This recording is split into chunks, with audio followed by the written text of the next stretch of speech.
তো গাইজ আজকে আমি বসে বসে বোর হচ্ছিলাম, তাই ভাবলাম যে একটু লং উলফ খেলি। যখন আমি স্টার্ট করতে যাই তখন একটা মেয়ে এসে আমাকে কি বলে দেখো তো।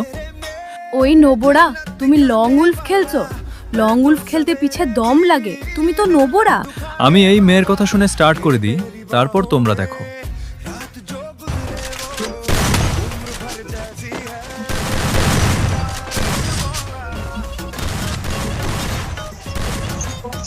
তারপর আমি পরস্পর 2 রাউন্ড মরে যাইটা দেখে মেয়েটা কি বলে দেখো। নোবরা, আমি কি বলেছিলাম লং উলফ খেলতে পিছে দম লাগে? নোবরা, তুমি তো খেলতে পারো না। তারপর আমার কথা শুনে মাথা গরম হয়ে যায়।